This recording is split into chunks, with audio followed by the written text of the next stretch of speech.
काँग्रेसच्या शिष्टमंडळानं निधी वाटपाच्या संदर्भामध्ये नाराजी व्यक्त केली आहे। विकास कामांसाठी आणि पुरवण्यांमध्ये निधी मिळालेला नसल्यानं काँग्रेस आमदारांनी पक्षाच्या बैठकीमध्ये पक्षश्रेष्ठींकडे नाराजी व्यक्त केली आहे।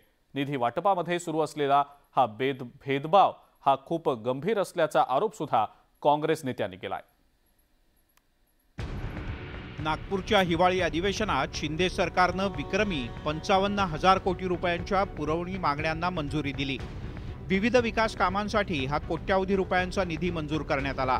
मात्र निधी वाटपात विरोधी पक्षातील आमदारांना डावलण्यात आल्याचा आरोप काँग्रेसच्या आमदार प्रतिभा धानोरकर यांनी केलाय।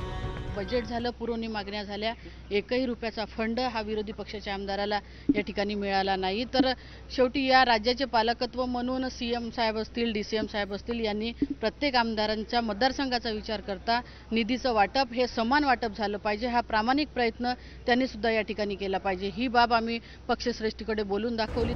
निधी वाटपात सत्ताधाऱ्यांच्याकडून भेदभाव करण्यात आल्याचा आरोप धानोरकर यांनी केला। तर इकडे विरोधी पक्षातल्या बड्या नेत्यांवर सरकारनं मोठ्या प्रमाणात निधीची खैरात केली आहे। माझ्या काळात मी त्यांना निधी दिला होता। मी सत्तेमध्ये असताना असा भेदभाव मी तरी केलेला नाही, त्यामुळे कदाचित माझ्या बाबतीमध्ये तो विचार झाला असं आम्हाला सांगता येणार नाही। निधी वाटपातल्या भेदभावावर अर्थमंत्री अजित पवार यांनी हे उत्तर दिलं। मी पण काँग्रेस आम्ही सरकारमध्ये असताना सरकार चालवलेली आहे, ते काय आजचं काम नाही, हे वर्षानुवर्ष चालत आलेली गोष्टी आहे आणि साधारण सगळ्यांनाच देण्याचा प्रयत्न केला जातो। आता कोण काही चुकून राहिला असेल तर माहिती नाही। राज्यात सत्तांतराच्या नंतर आमदारांच्या निधी वाटपावरून मोठा वाद रंगला होता। विरोधी पक्षातल्या आमदारांना सरकारनं निधी दिला नसल्याचा आरोप विरोधकांनी केला। हे प्रकरण उच्च न्यायालयात गेलं होतं।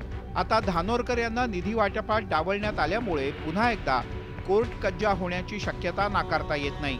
Bureau report, news 18 Lokmat.